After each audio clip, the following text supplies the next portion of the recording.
ആറന്മുളയിലെ LDF സ്ഥാനാർത്ഥി ആരോഗ്യമന്ത്രി വീണ ജോർജിനെതിരെ പ്രചരണം നടത്താനായിട്ട് ആശാ പ്രവർത്തകർ ഇപ്പോൾ ആറന്മുള നിയോജക മണ്ഡലത്തിലെത്തിയിരിക്കുകയാണ്.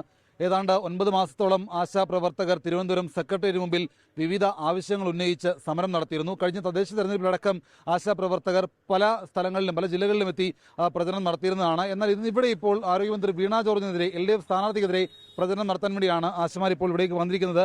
ഇനി അടക്കമുള്ള ആശാപ്രവർത്തകരുടെ ആ സമരത്തിന്റെ നേതൃത്വത്തിലുണ്ടായിരുന്ന ആളുകൾ 24 ചേരുകയാണ്. ഇപ്പോൾ ആശാപ്രവർത്തകർ ഇപ്പോൾ ആറന്മുളയിലേക്ക് വരുന്നു. എന്തുകൊണ്ടാണ് ഇവിടെ വന്ന് വീണ ജോർജിനെതിരെ പ്രചരണം നടത്തുന്നത്? ഞങ്ങൾ ഗവൺമെന്റിനോട് ഇപ്പോൾ ഭരിച്ചുകൊണ്ടിരിക്കുന്ന ഗവൺമെന്റിനെതിരെ നിലപാടെടുക്കണമെന്ന് ഞങ്ങൾ ഈ കേരളത്തിലെ പൊതുസമൂഹത്തോട് ആവശ്യപ്പെടുകയാണ്. കാരണം കഴിഞ്ഞ 10 വർഷവും സമ്പൂർണ്ണ പരാജയമായിരുന്നു. ജനങ്ങളെ മറന്നുകൊണ്ടുള്ളൊരു ഭരണമായിരുന്നു നടത്തിയിരുന്നത്, പ്രത്യേകിച്ചും തൊഴിലാളികളെ. ഞങ്ങൾ ആശാപ്രവർത്തകരുടെ ഒരു സമരം 9 മാസം സെക്രട്ടേറിയറ്റ് മുന്നിലെ തെരുവിൽ നടത്താൻ നിർബന്ധിതമായി. തൊഴിലാളികളോട്, സ്ത്രീകളോട് യാതൊരു കരുണയും ഇല്ലാതെയാണ് ഈ ഗവൺമെന്റ് പെരുമാറിയത്. അതിനകത്ത് വകുപ്പ് മന്ത്രി എന്ന നിലയിൽ തീർച്ചയായിട്ടും ആരോഗ്യമന്ത്രിക്ക് സുപ്രധാനമായൊരു ചുമതലയുണ്ട്. ഞങ്ങളെ പരിഗണിക്കാൻ പോലും തയ്യാറായില്ല എന്ന് മാത്രവുമല്ല, 9 മാസത്തിന് ശേഷം വരുത്തിയൊരു ചെറിയൊരു വർധനവുണ്ട്. ഇപ്പോൾ ഈ പറയുന്ന ഈ ഇലക്ഷന്റെ തൊട്ട് തലേ ദിവസം പോലും ഫെബ്രുവരി മാസത്തെ വേതനം ലഭിച്ചിട്ടില്ല, മാർച്ച് മാസത്തെ ലഭിച്ചിട്ടില്ല. ഇപ്പോൾ സർക്കാരിനെതിരെ വോട്ട് ചെയ്യണമെന്ന് ജനങ്ങൾ പറയുമ്പോൾ സ്വാഭാവികമായിട്ടും ഇവിടെ ഏത് മണ്ഡലത്തിൽ പോയാൽ നിങ്ങൾക്ക് പ്രചരണം നടത്താം.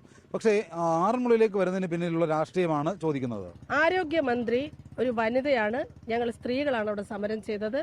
അങ്ങേയറ്റം ആക്ഷേപത്തെയും പരിഹാസത്തെയും ഒക്കെ അവർ സമ്മതിച്ചു കൊടുക്കുകയായിരുന്നു.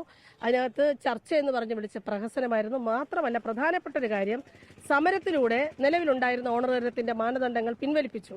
പക്ഷേ ആരോഗ്യമന്ത്രിയുടെ വകുപ്പിന്റെ പ്രത്യേക ഉത്തരവാദിത്തോടുകൂടി അവർ പുതിയൊരു മാനദണ്ഡം വെക്കുകയും ഇന്ന് വലിയൊരു വിഭാഗം ആശമാർക്ക് 4000 രൂപ മാത്രമാണ് അവർക്ക് കിട്ടുന്ന വേതനം. ഒന്ന് ആലോചിച്ച് നോക്കുക, 150 രൂപയാണ് ഒരു ദിവസം ഒരു ആശയ്ക്ക് കിട്ടുന്ന വേതനം എന്ന് പറഞ്ഞാൽ.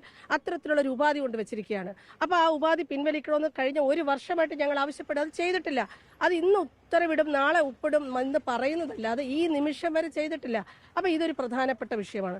അപ്പോൾ 7000 രൂപ ഉണ്ടായിരുന്ന ഒരു ഓണറേറിയം അത് സർക്കാർ പറഞ്ഞ് 21,000 വർദ്ധിപ്പിക്കണമെന്ന് ആവശ്യപ്പെട്ട് സമരം ചെയ്തപ്പോൾ സമരം ചെയ്ത ആളുകളെ കൈകാര്യം ചെയ്തതിന്റെ ഭാഗമായി ഇന്ന് സംസ്ഥാനത്ത് പകുതിയാക്കി ഓണറേറിയം കുറച്ചിരിക്കുന്നു. ഇതിപ്പോ പ്രതിപക്ഷത്തിന്റെ പിന്തുണയോട് കൂടിയാണോ ആറന്മുളയിൽ പ്രചരണത്തിനെത്തിയിരിക്കുന്നത്?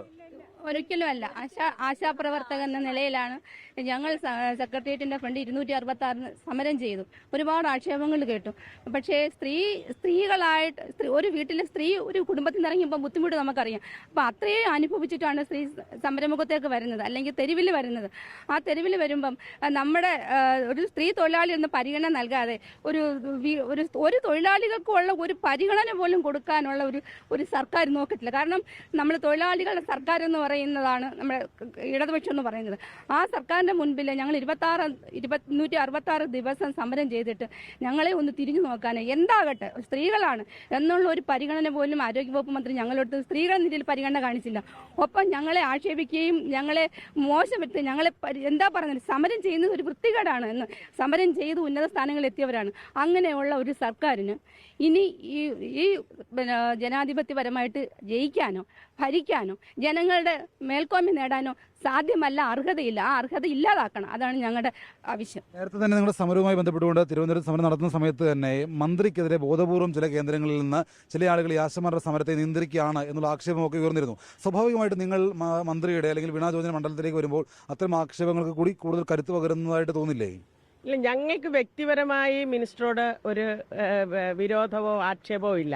മറിച്ച് മിനിസ്റ്റർ ഒരു മുന്നണിയുടെ പ്രതിനിധിയാണ്. ഇവിടെ നേരത്തെ സൂചിപ്പിച്ചതുപോലെ സ്ത്രീകളാണ് സമരം ചെയ്തത്.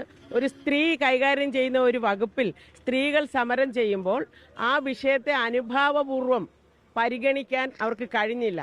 നമുക്കറിയാലോ, അന്ന് അവര് തുടക്കം മുതൽ തന്നെ പറഞ്ഞത് സർക്കാരിന്റെ സാമ്പത്തിക ബുദ്ധിമുട്ടിനെ കുറിച്ചാണ്. ഇപ്പൊ എത്ര കോടി രൂപയാണ് നാട്ടുകാരന്റെ ചെലവിൽ ഈ സർക്കാരിന്റെ തെരഞ്ഞെടുപ്പ് പ്രചരണത്തിന് വേണ്ടിയിട്ട് വിനിയോഗിച്ചുകൊണ്ടിരിക്കുന്നത്. അപ്പോൾ ഈ സമരത്തെ അവഗണിക്കുക, പരിഹസിക്കുക എന്നതിനപ്പുറത്തായി സാമ്പത്തികമായ പ്രശ്നങ്ങളല്ലായിരുന്നു. മറിച്ച് ഒരു സ്വതന്ത്ര സംഘടന നടത്തുന്ന ഒരു തൊഴിലാളി സമരത്തെ അംഗീകരിക്കുവാൻ അവർ തയ്യാറല്ല. അവരെല്ലാവരും ഭരണപക്ഷത്താണ്, സമരത്തിനെതിരാണ്. ഈ കഴിഞ്ഞ 10 വർഷമായിട്ട് കേരളത്തിൽ സമരങ്ങളില്ല എന്ന് മാധ്യമങ്ങളാണ് എഴുതിയത്. അപ്പോൾ സമരരഹിതമായൊരു കേരളം സൃഷ്ടിക്കുക എന്നുള്ളതാണ്. കാരണം അതുകൊണ്ടാണ് ഈസ് ഓഫ് ഡൂയിങ്ങിന് കേന്ദ്ര ഗവൺമെന്റിൽ നിന്ന് സ്ഥിരമായി റാങ്ക് വാങ്ങിച്ചുകൊണ്ടിരിക്കുന്നത്. അതുകൊണ്ടാണ് ഇത്രയും മോശമായി തൊഴിലാളി സമരത്തെ അവർ കൈകാര്യം ചെയ്തത്. കേരള ആശാ ഹെൽത്ത് വർക്കേഴ്സ് അസോസിയേഷനാണ് ഈ പ്രചരണം നടത്തുന്നത്. വേറെ ഒരു പൊളിറ്റിക്കൽ ബാക്കിങ്ങും ഇല്ല. അപ്പോൾ എന്തായാലും ഈ ആശമാരുടെ സമരത്തോട്, ഈ പറയുന്ന രീതിയിൽ ആശമാരുടെ അവകാശ പോരാട്ടത്തോട് പ്രതികാര നടപടി സ്വീകരിച്ച സർക്കാരിനെതിരെ വിധി എഴുതുക എന്നുള്ള മുദ്രാവാക്യം ഉയർത്തിക്കൊണ്ട് നോട്ടീസ് വിതരണം ചെയ്തുകൊണ്ടാണ് ആറന്മുള നിയോജക മണ്ഡലത്തിൽ ആശാപ്രവർത്തകർ വീണ ജോർജിനെതിരെ പ്രചരണം നടത്തുന്നത്. സഞ്ജയ് ഇക്ബാലിനൊപ്പം ഷിജോ കുര്യൻ, 24.